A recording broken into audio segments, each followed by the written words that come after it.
Good morning, students. Today's accountancy class we are going to start with Unit 3 Accounts of Partnership Firms. Under that, we are going to study the fundamentals of partnership firm. Here is the definition of partnership firm. According to Section 4 of Indian Partnership Act of 1932, partnership is defined as the relation between persons who have agreed to share the profits of the business carried on by all or any of them acting for all. So previously you have learnt in commerce theory different types of business organization. Under that, you know the first form of business organization is sole proprietorship form of organization. In sole proprietorship form of organization, we have learnt what are the advantages in doing a sole proprietorship business. At the same time, we learnt about its disadvantages also. The next form of business organization we learnt partnership form of business organization.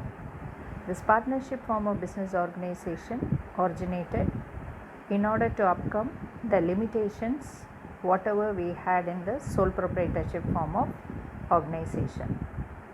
That was clearly explained in commerce class, isn't it not, children?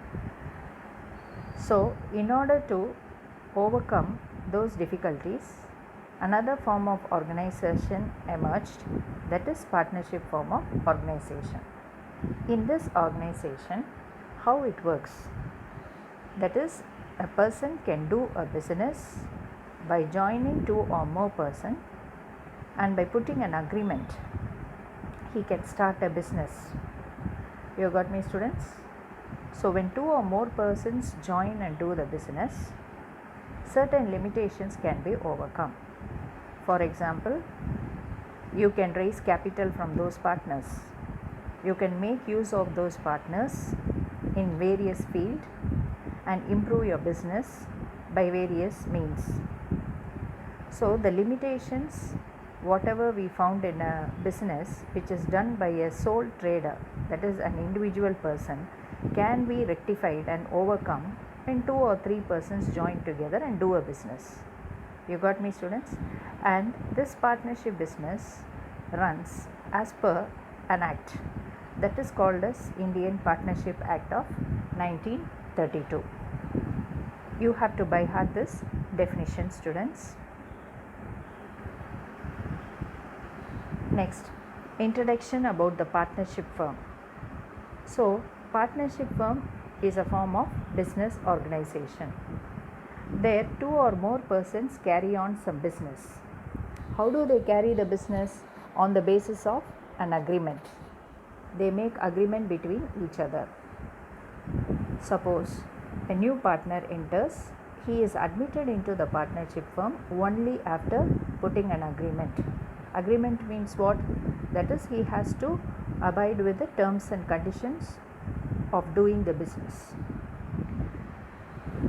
The person who joined individually is called as a partner, and after he joins, all the partners are collectively together called as firms. The name under which the business of the firm is carried on is called the firm name. That means the name what they keep for the partnership business is named as a firm. When a business is done on partnership basis, you have to call that organization as a firm. Okay, students, keep in mind. Next, partnership formed. Why it is formed? To overcome the limitations of the sole proprietorship. So what are the limitations? Some of the limitations are limited capital, small size of the business.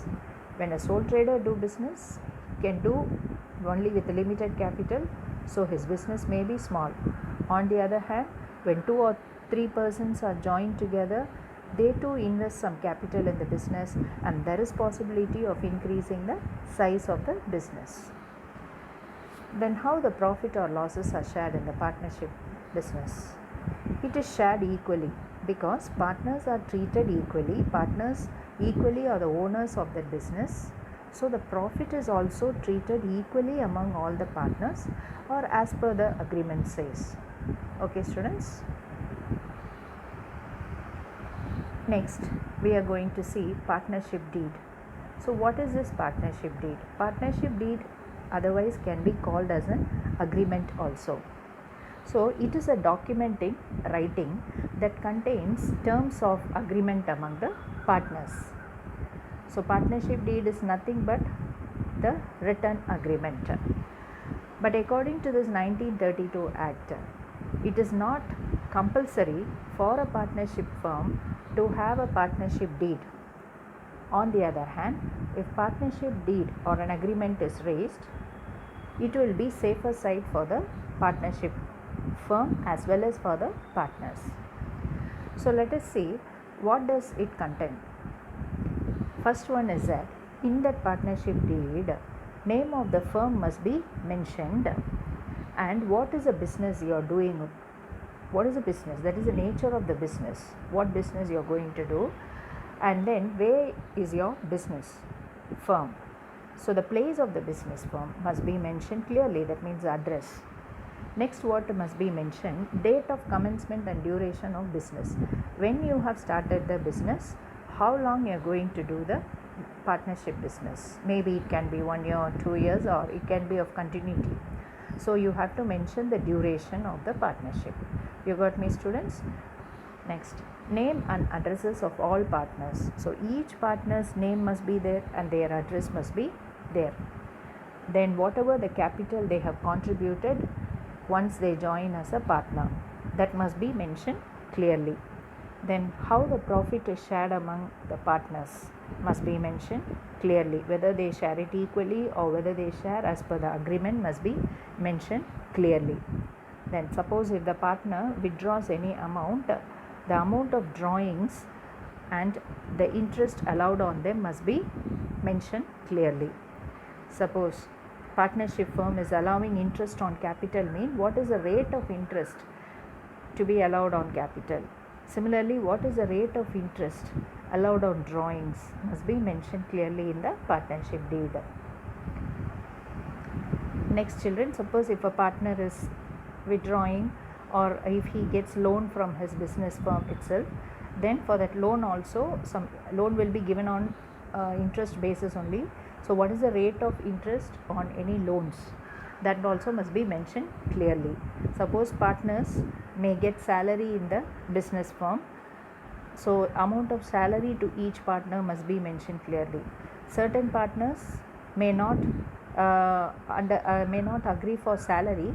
They may agree for commission basis.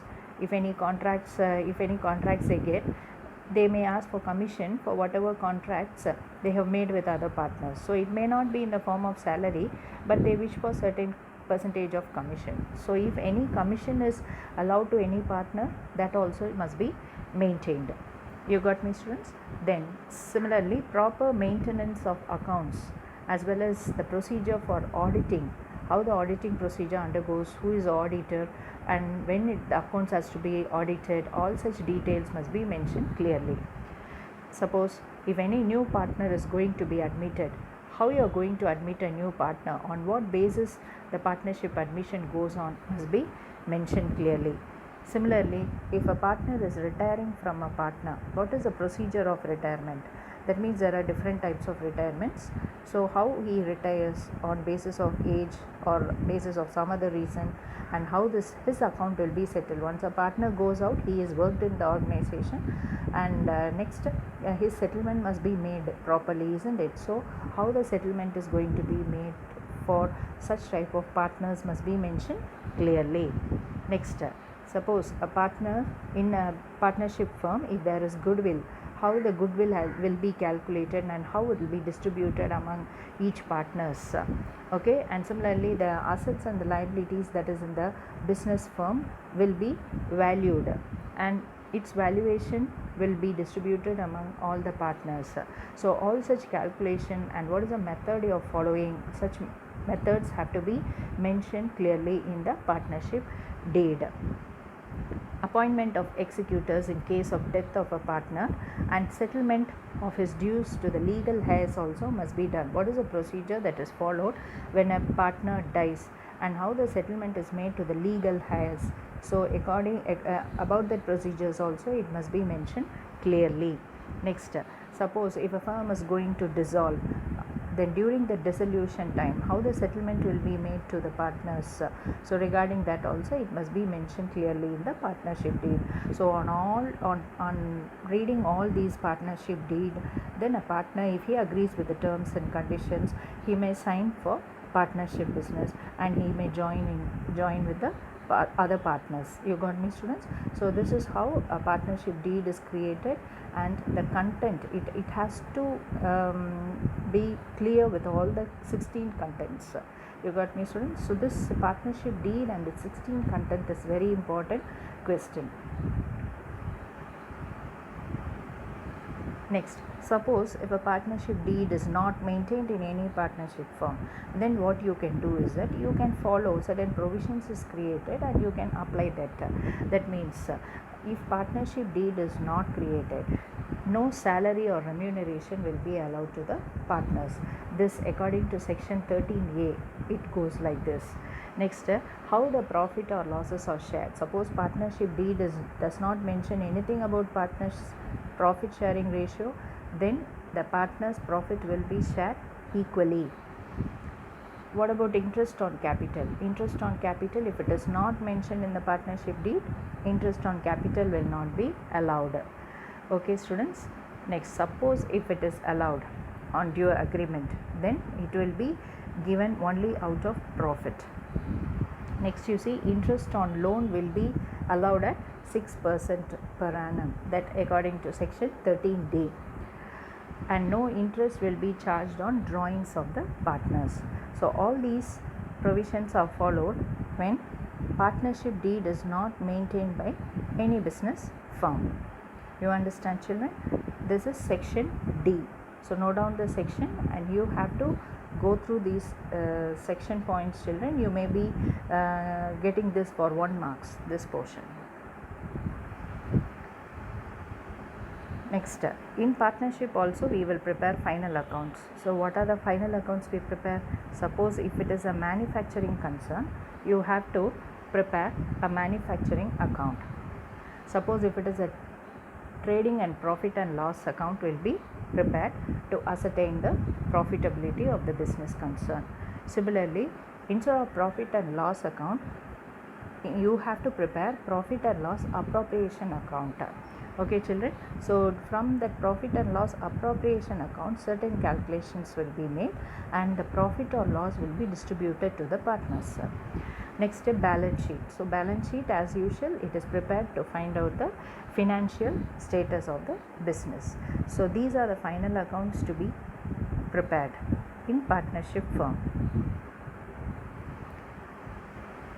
Next is that in partnership firm we have to open an account called capital account.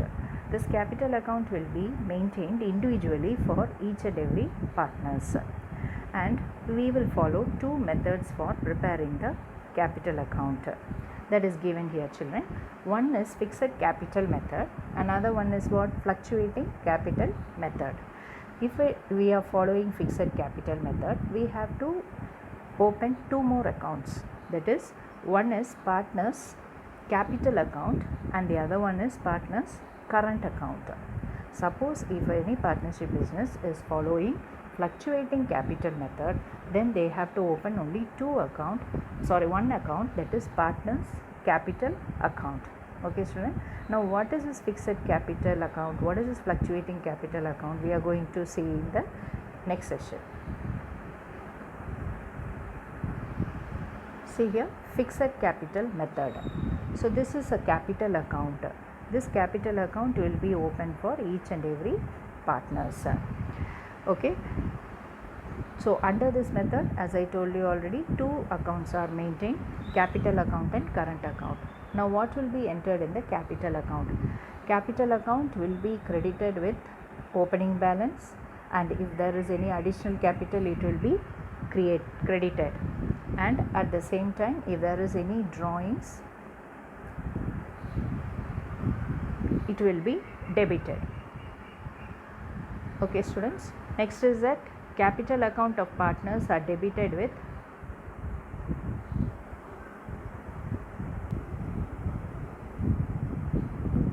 Now let us see what is fixed capital method. Under this method, as the name says, the capital remains fixed. Under this method, two accounts are maintained. One is capital account, another one is current account. So capital account, what will be entered means opening capital will be credited, and if there is any additional capital, it also will be credited. And then if there is any drawings, it will be debited. In current account, it will be credited with interest on capital, partner's salary or commission, share of profits. Similarly, current account will be debited with drawings, interest on drawings, and share of loss. So this is how fixed capital method is followed. You have to by heart what are all the accounts that will be credited in capital account and what are all the items that will be debited. Similarly, you want to keep in mind the accounts that will be credited in current account and debited in current account. Okay students, in the forthcoming class, we will prepare the format of it. Next you see fluctuating capital method. Under this method, only capital account is maintained for each partner.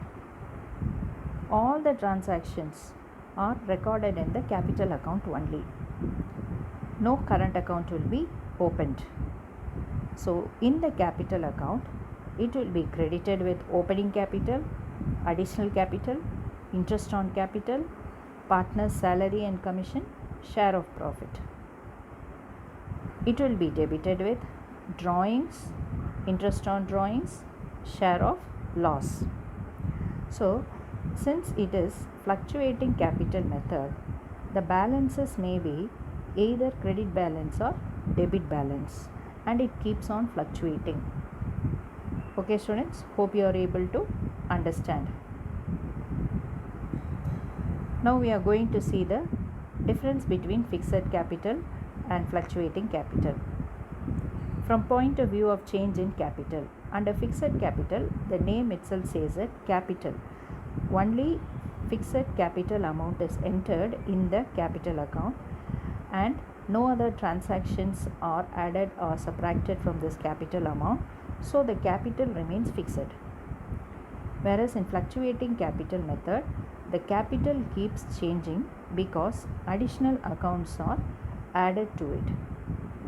Next is that under fixed capital method, what are the two accounts we are going to maintain? One is fixed capital account and another one account, in addition we have to open the current account. Now coming to fluctuating capital account, we are using only one account, that is we are going to open only capital account, and along with the capital all other transactions are entered in it. Coming to balances, how the balances of these accounts will be. Capital account always shows credit balance only. I have already told you children, capital shows credit balance. Current account, sometime it may show debit balance or sometime it may show credit balance. There is nothing wrong. Coming to fluctuating capital method, capital account, only one capital account we are preparing, so it will show only credit balance. Regarding the adjustments, adjustments means, as I told you, what are the adjustment? Interest on capital, partner salary or commission, share of profits, and drawings. All these adjustment must be made with the capital account. Okay children, in fixed capital method, since fixed capital account only capital is entered and that account will be closed, so no adjustment will be made. So in current account only all the adjustments will be made. Okay children, you have to keep this in mind. Fixed capital method, we are opening two accounts. One is fixed capital account and then current account. In the fixed capital account, only capitals will be entered and the account will be closed. In the current account, additional adjustment entries will be made. You got me, students? Coming to fluctuating capital method. Here only one account we are opening, that is capital account. So all the adjustments will be done only in this capital accounts. The adjustments means it is the interest on capital that has to be paid to the partner. If a partner is paid salary or commission, it must be entered in this account. Then if we are giving share of profit to the partner, that also must be entered in his account. Okay students, suppose if a partner withdraw any money, that must be deducted from his capital. So these are the adjustments. So all these adjustments are entered in the fluctuating capital method. You will understand in a better form when we study the format and then proceed with the problems. Thank you students.